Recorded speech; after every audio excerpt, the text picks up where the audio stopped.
Brand Junkies.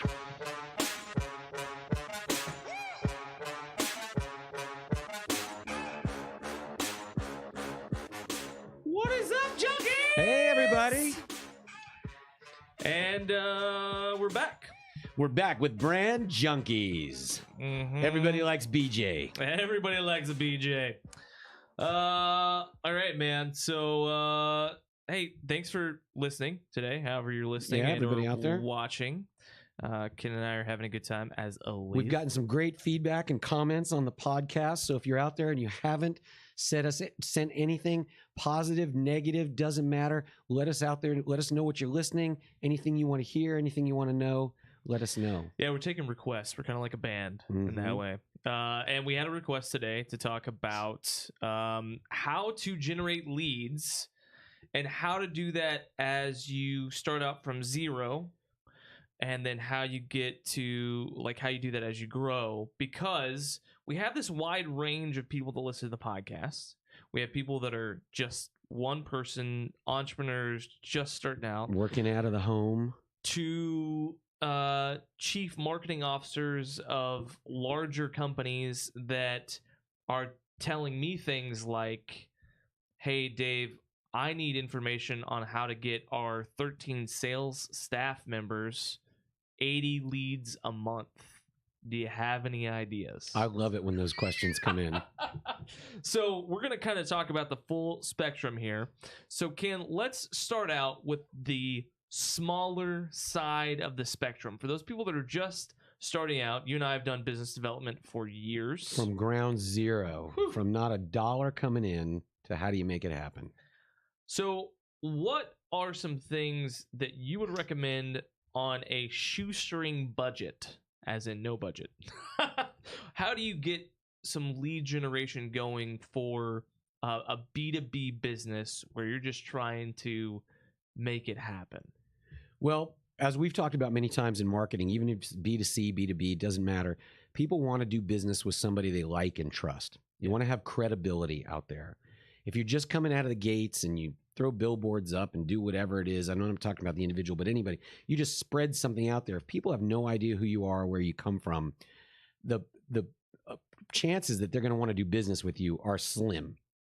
So if you're just starting out in a business, let's say you're out there and you're starting a marketing business, or you're doing some digital marketing on your own and you're trying to get some monthly Facebook accounts and things like that to run for businesses, you can't just put ads out there. I'm getting ads all the time from India and China and America and right down the street.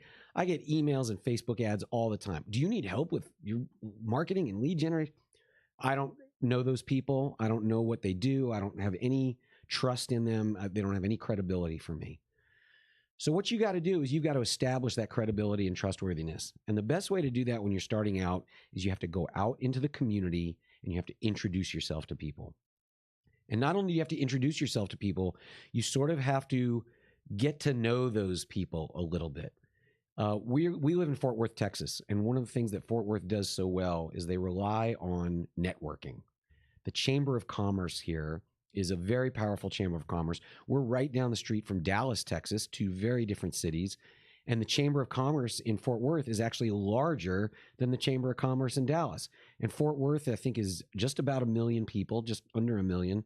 And Dallas is like 6 to 8 million. Am I wrong about that? That's total metroplex. I think within Dallas city limits, they're like 2 million. All right. But their city limits are a lot smaller than Fort Worth. Fort Worth is a huge like landmass, and it has just over 1 million people in it. But it's like twice the landmass size of Dallas. Dallas is smaller. Anyways, you get it. There's a lot of people in a very condensed space. Right. So there's your geography lesson on the DFW area. But the point is, the Chamber of Commerce has all these networking events. And what happens is you basically just show up. You go to a ribbon cutting for a new coffee shop that's opening on Main Street. You go down to the mixer that they have. They have a, what do they call them? Mixers after work, or drinks after dark, or something. And you go down to a local business and they'll serve some drinks and hors d'oeuvres, and you put a name tag on this on your left or your right side. People have different rules about what they like. They say always put your name tag on your right side because you reach forward with your right hand to shake hands, and that's how people see it.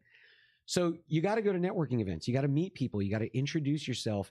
And then you got to get to know them. One of the biggest mistakes I see people do in this very rudimentary way to approach your lead gen and getting business is they think, oh, I'm going to go to a networking event and I'm going to find some business right then and there.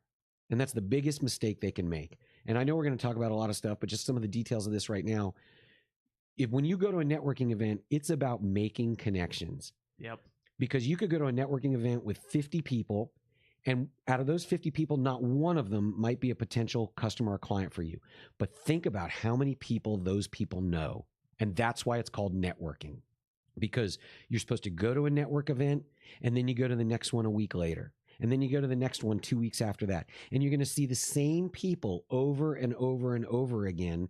And that's going to start to establish credibility and trustworthiness. Because you're not just flying in, dropping a bunch of business cards, trying to be the Terminator, seeing how many kills you can get, and then getting out of there. Nobody's going to want to do business with that person. So personal networking starts from getting involved with an organization like the Chamber of Commerce, any other local business organizations that you can get into.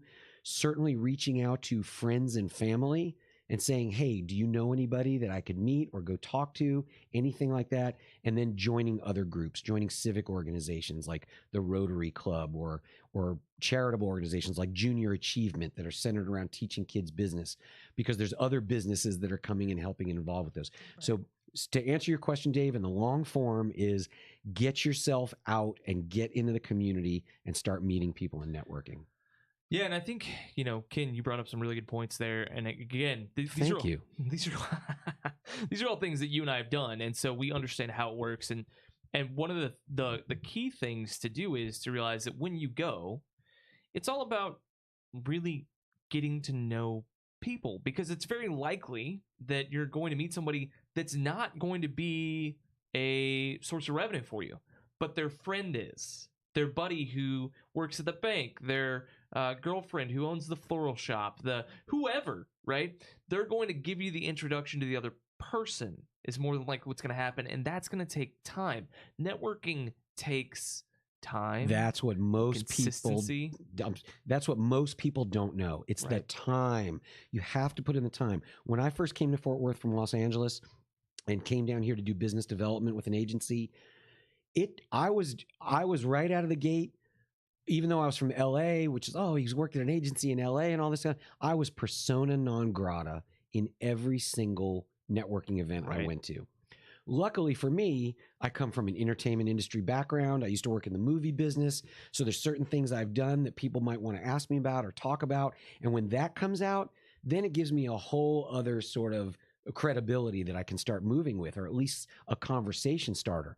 But just coming out of the gate, like most people walking into a networking event, nobody knows you. Nobody wants to talk to you. You have to be active. You have to be proactive. And you've got to not be like a wallflower and sitting in the back. You have to think, my business depends on me going out and meeting people and making new friends, not just making business contacts, making new friends. That's how you and I met. Absolutely. Yeah. And so if you're like, well, I don't know, joining the chambers, however much it is to join the chamber locally, I don't know if I can really swing that. There are a lot of free events or relatively free events that you can do in that space, and you can just try and find, if you Google entrepreneur groups in your city, you'll find some that are free. Another great place to look for those events is Eventbrite. There's always stuff going on there. Meetups.com. Meetup's great.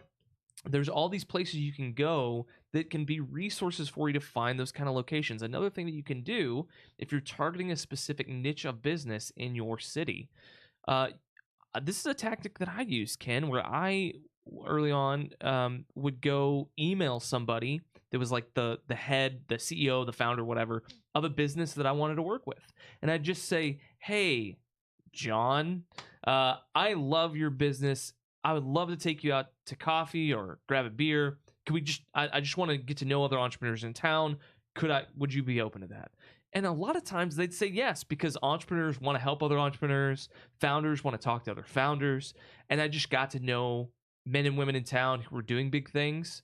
And you didn't reach out to them and say, hey, I want to do marketing. I have a marketing company and I'd like to market for you. Can we go talk about that? No. I just want to know who you are. And look, a lot of those didn't turn out to be my client. like at the time before you and I teamed up together, they didn't turn out to be my client. What was interesting though was a lot of them did refer me to somebody. And sometimes it worked out with that referral and sometimes it didn't. But I got business not from that meeting, but from that meeting leading to other meetings. Right. You have to seed the garden and you have to tend the garden of business leads. But what's interesting about that is that those people that I met with originally, and I'm just, hey, can I get to know your...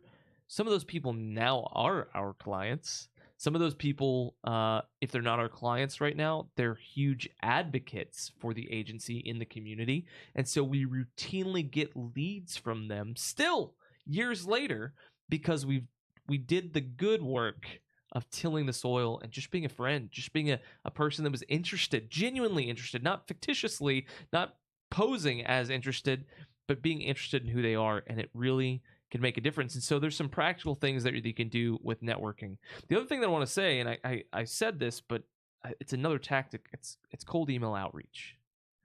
And depending on what your niche is, you can actually use some softwares that we use to do some cold email outreach. So one that I would recommend is hunter.io. It's a website. You can go type in a URL, and it will help you find key decision makers from that URL via their email.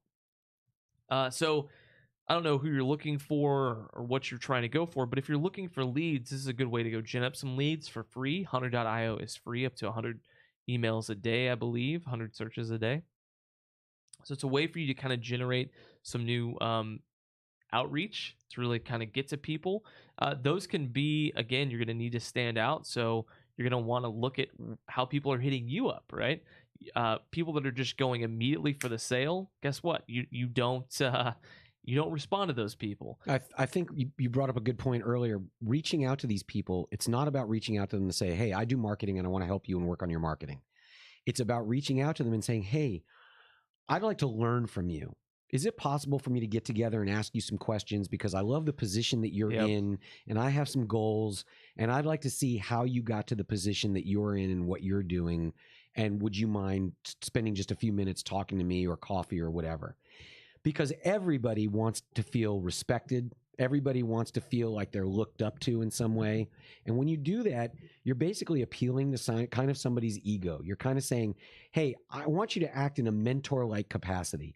Help me, teach me, not give me your business or give me your money. And most oftentimes, well, I don't know the percentage, but a lot of people will react to that with, wow, this person's reaching out to me because they respect me and look up to me. Just based on that communication alone, I'm going to now be benevolent and reach back out to them and say, even if I'm going to refuse, I'm going to say, hey, it was great to hear from you. I'm sorry, I don't really have the time. Maybe there's some particular questions, but you're going to start a conversation. And right away, you're going to start to develop a relationship that's credible and trustworthy, not just a sales relationship. So the emails and the networking are two really good, what I'll call sweat tactics. They're not free. They cost something, but it's not a huge dollar amount that they cost. It's going to cost your time, your energy, your relentlessness. You have to be relentless in these pursuits. You also have to be patient in these pursuits. It's not going to happen overnight. You know, a good response rate on emails is somewhere on cold emails like this is somewhere around 0.5%. Mm-hmm. So you're going to send out 200 emails. You'll get one person to respond, hopefully. If you're really good at it, maybe you get up to 3% response. And those responses are going to be, I'm good, but thanks for reaching out. And how many times, if you're going to reach out to 200 people, Dave, how many times do you think you should reach out to each one of those people until you hear from them or decide to give up? Well, you know, this is a great question, Ken, because I say you keep going until they tell you to stop. Mm-hmm. I mean, really. And so one of the goals that I had when I started the agency before we teamed up was, and we had no clients, right? And so I had a goal that every month I would get 50 people to tell me no. So instead of saying, I want 50 people to tell me yes, 50 people to tell me no. And no was not I'm going to ignore you, I'm not going to respond. They had to write in an email or a text message, or they had to tell me over the phone, or they had to tell me in person, no, Dave, I don't want to work with you. or no, or not interested, or whatever. And so then anytime that I got rejected in that way, it was a win. It was one step closer to your goal. It's a sales kind of, it's an approach to sales, a psychological approach. You set a goal like that. You say, I'm going to get 50 no's. Right. And when I get 50 no's, I'm going to take myself out for a steak dinner. Yes. And then every no is one step closer to that thing you're working towards. And when you get a yes, you're like, damn it. I lost. I do want to go back. You were talking about sweat and cost and all that stuff. We talked a moment ago about joining those Chamber of Commerce or maybe investing in some other softwares or things like that. Sometimes you can't afford not to spend that money. Yeah. So I think that's a good call. Here in Fort Worth, if you're an individual business and you're an individual business owner, it costs somewhere between $400 to $500 to join the Chamber of Commerce for a year. Now, the idea of reaching in my pocket right now and pulling out $400 or $500 may seem daunting. Like, wow, that's a lot. I don't know if I can do it. But then you're hoarding your money and you're keeping yourself poor, right? You have a mindset of scarcity. And I don't really have the money, and therefore I'm not going to get the leads, and therefore I'm not going to go to the networking events and all that kind of stuff. You have to look at it as a process that you're going to go through and that you need to go through. In some ways, you can't afford not to spend that $500 and join the chamber, because here's what you're going to miss out on. What you're going to miss out on is figuring out how to go to a networking event, figuring out the etiquette at your first networking event, figuring out when should you arrive, when should you not arrive, how can I talk to people, watching other people, meeting people. That whole process, the longer you put off starting to going to these kind of networking events and things like that, or getting involved with the chamber, the longer you're going to stay ignorant about it and not receive the benefits. If you don't do it, all the potential, all the network, it's like online dating. I always tell people online dating is great because it's like you're at a virtual singles party.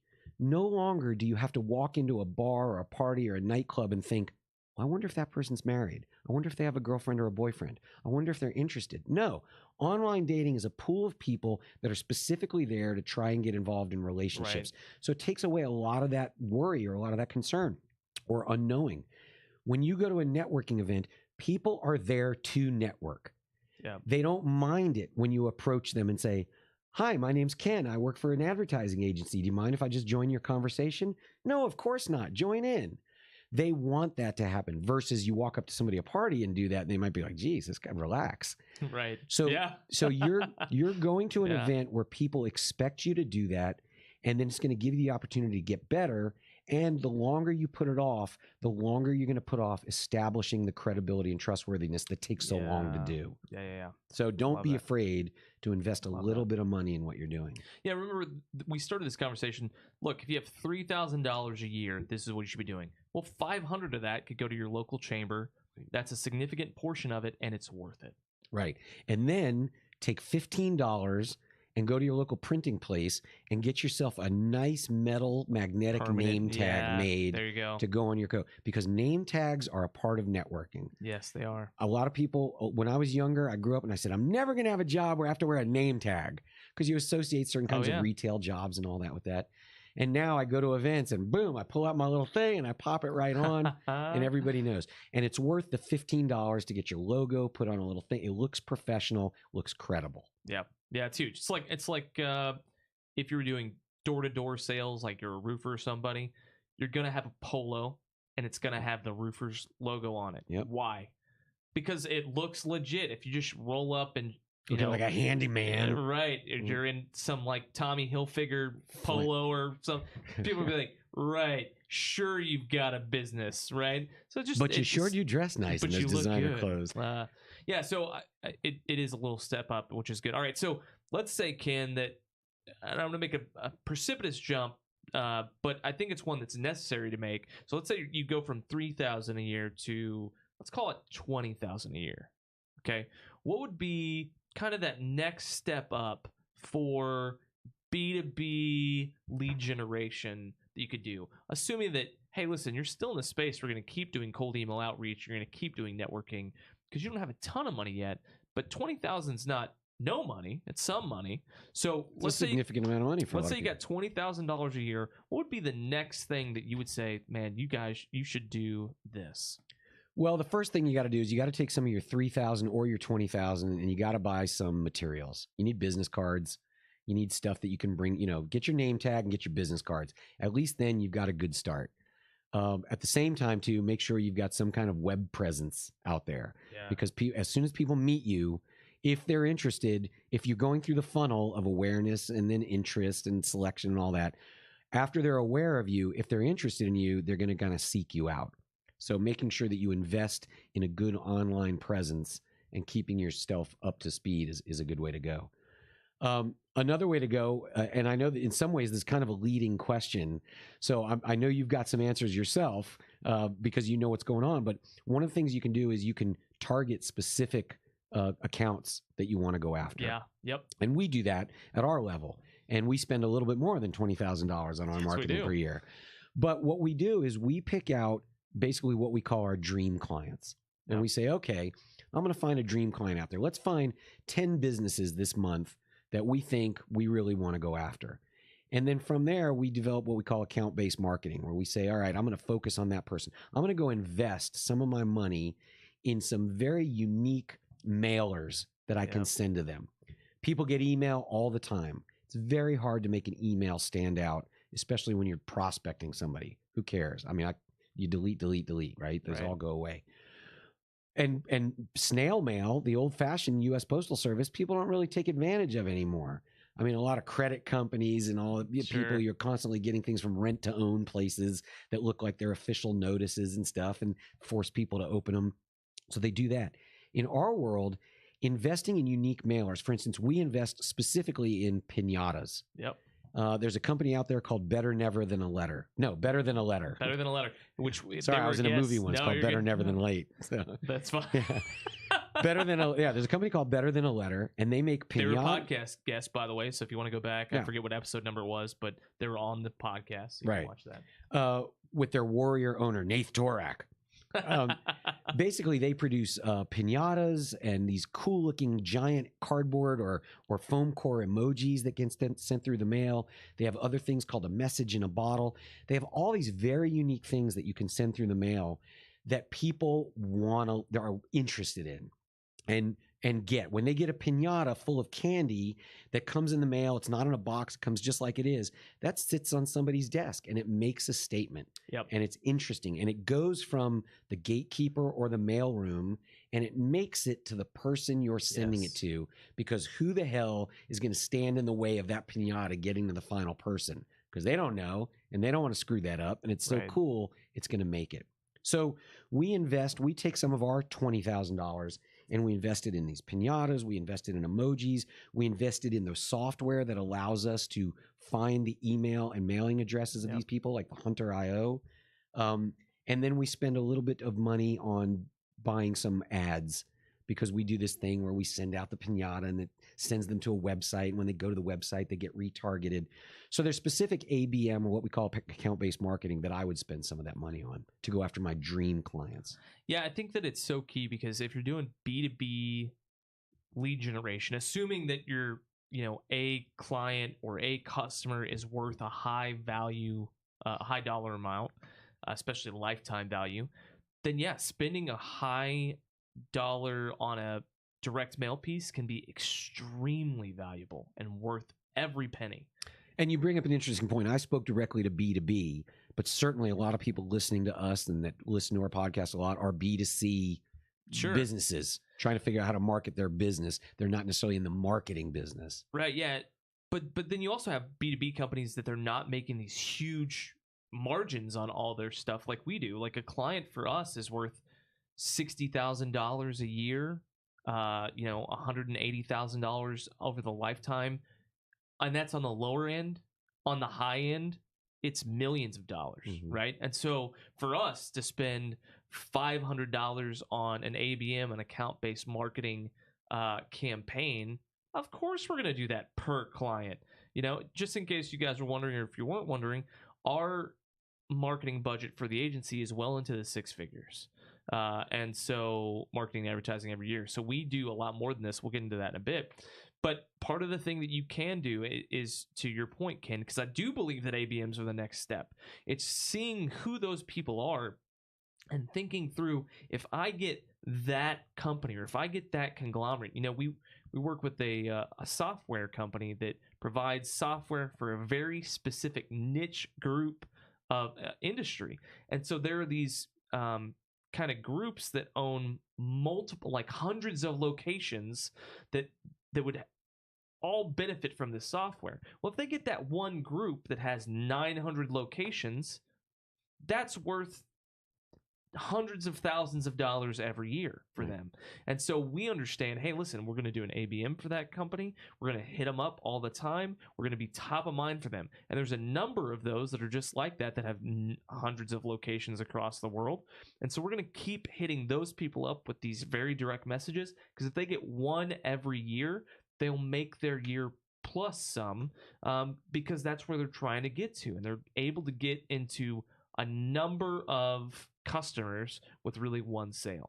And so these are really high value targets that you want to go after. People that you think either A, they're going to pay me a lot, or B, their logo is going to be so prestigious, their name recognition is so high that when I go into another potential customer's office, and I say, yeah, we work with blank, they go, oh my gosh, well, they're the gold standard of the industry. If you're working with them, we got to work with you too. It's all about understanding who those key value targets are and then hitting them up with that. So it's not stopping doing networking, and it's not stopping doing cold email outreach. It's doing account-based marketing and those things. And then there will probably be some other small things in there as well that can be really, really helpful to you. It's all yes and. You want to build your whole absolutely. I mean, everybody should be networking. We still I went to a networking event last night, right? You're constantly going to events. Sometimes we go together. So we still network. Yep. We still do cold mail outreach. Yeah. We still do account-based marketing ourselves. So we're building that whole thing. All right, you've got 20 grand. What are you going to do? Oh, no, I'm agreeing with you. I would do the exact same thing. Yeah, but what else? See, for me, I would stop there, because and you and I go back and forth on this, and I think you have to look at, if you're listening to this, you have to look at what your industry is like and what you're trying to accomplish. I always think that it's better to go deep than to go broad, right? You have the same volume of water no matter what, but if you go broad, then you're going to hit people a little bit. But I like to go deep to really find that group of people that I know, or that we know, that we are really going to change the game for them. Absolutely. And so I want to hit those same 30 people, 50, 100 people with a message over and over and over and over again, rather than try to hit 100,000 people and maybe I'll get 3 that are okay. So that's why I love the ABMs. They're so targeted. And today we're speaking, and you can correct me if I'm wrong, we're speaking about sort of marketing businesses and reaching out there. We're not talking about a business owner out there who's created a widget and how they can go out there and sell the widget. That's just general marketing. Right. You got 20 grand, take out some Facebook ads, do your stuff, all the stuff that we do as a business. But this is more B2B lead generation. It could be B2C, but again, it would be high value B2C stuff, which would be unique, And so this is more, generally speaking, B2B businesses that are all about lead generation. How do they do that? Okay, so let's say that we up-leveled it. Mm-hmm. So you go from 20,000 to, let's just call it 100,000 in a year, Ken. And we're going to keep doing the stuff that we've already talked about, the networking, the cold email outreach, the ABMs, having some good collateral, some nice business cards, a name tag, social media presence, social media ads being pushed out, or digital ads. So what else would you do? So social media. Yeah. Would you invest more in social media and social media ads? Like, what's the next step for you? I would definitely put money into my online outreach. Okay. For sure. I wouldn't put all my eggs in that basket, because I think I've already got some good tactics going on with what we've got with the early stuff. But I would make sure that my online presence is super robust. It doesn't cost anything, so the budget doesn't really. But I'd make sure my LinkedIn profiles, my website, and my social media channels are all tied in and working in an integrated fashion. Outside of that, I would start to look at, for our marketing company, I would start to look at other ways to generate leads. Yep. There's ways I can follow up on leads. Like, for instance, you can invest in a membership at a local, I don't know, there's Topgolf, right? Yeah, There's Top Golfs around the country. There's other places that you can go and have entertainment and things like that. There's bowling alleys and whatever it might be. I would invest money into taking potential clients to these places and just saying, hey, can we sit down? Can we entertain and talk? So just a little bit of resource to get people out of the office. Maybe it's meals, could be anything. But I'd start to look at professional lead generation. Yep. You know, that may be a thing. This is where you bring in an agency that's going to help you think through how to do this. Right. Before I went to professional lead gen, I would probably spend some time investing in some list building myself to see what I can gather to start doing my ABMs to. So I would take some of that extra money, do some good list building. But then I would start to look at some outside lead. Now, this is short of hiring a business development person. Right. Yeah. You know, if I've got $100,000 and I want to bring in a business development person for $50,000 plus commission or something and get them working, that might open up a whole new world for me. But outside of that, then I might start to look at bringing in an outside contractor to bring in some leads. Yeah, I think for me, what I would do, given like a 6-figure budget, is that's where you start to think, okay, how can I generate more leads? So creating lead mag. I mean, this is where you would hire an agency like us, right? You get to that $100,000 a year mark. That's where you start to engage someone like our team, and you say, hey, I need to have more leads. I need to have more leads because I have, and I'm going to say this for this part of the conversation. Let's just assume that your marketing and advertising budget is separate from your personnel budget. So if you hired a salesperson, that's a different bucket, if you will, of money. Right. And so at this point in time, you're going, okay, I got $100K a year. How can I generate more leads for my guys or for me or whatever? So I'd be looking to do some lead magnet stuff, creating ebooks and video series that you give away for free in exchange for an email or a phone number. And I'd start to develop a stream like that. In addition to that, I'd want to create an automated marketing system, an AMS is what we call them, which we use active campaigns that send out an automated email or text message or both to nurture those leads to a place where they're warm enough that we can close them. And you could use Infusionsoft or HubSpot or any of those out there that's the same as ActiveCampaign or similar. Yeah, thank you. And that's, again, these are things that are in addition to doing having a good website, having networking and cold emails and all those things. And then I'd also invest in advertising with social media advertising for sure. And then content creation like this podcast, because this podcast is something that's going to drive authority, because now you have the ability, you have the financial resources to drive authority. And authority is what you get when you speak on a stage. You know, there's a phenomenon that happens whenever you're on a stage in front of a group of people being touted as an expert, assuming that you don't just totally suck at it. People are going to go, wow, that man, that woman, they're smart. They know some things. I should ask them about blank. Your credibility zooms way up. And so that's the same thing that happens with a podcast. And so you start to think about ways to create more content that's going to get people engaged at a smaller level. It's almost like, a podcast for us is a step below having a friendship conversation with somebody at a networking event. But the principle is still kind of true. We're not trying to sell anybody through the podcast. Not right now, really. But really, the whole goal is, can we create a relationship with people that are listening? They go, Ken and Dave are smart. I like them. If I have marketing and advertising needs, I know I'm going to go talk to them and their agency first. That's it, And so I'd start to look at some of those other avenues and streams that are going to be less, hey, let's buy right now, but have a broader reach. Because when you're small enough and your budget's small, you need your dollars to have a higher impact. As you get bigger and you need more business in general to keep the machine churning, you kind of need to start to expand the scope of who you're trying to reach. So we've sort of got a step ladder there of, you're just starting out, you got to get out in the community and network. Make sure your presence is good. You have all your collateral material, but start networking. Once you start networking, you can actually start to pick and choose people that you want to go after. You can target them through some account-based marketing. Yep. Once you get that account-based marketing and you're working that a little bit, then you can step out and start to expand your online offerings and your marketing and advertising a little bit. Start to create some new content, start to build credibility, start to build authority through putting out blogs, putting out podcasts, putting out advertising, becoming top of mind with people with smart, strategic online advertising, retargeting, all that kind of stuff. And then from there, once you sort of exhaust all the efforts that you can do yourself, then you can step into further third-party lead generation services that might be able to help you as well.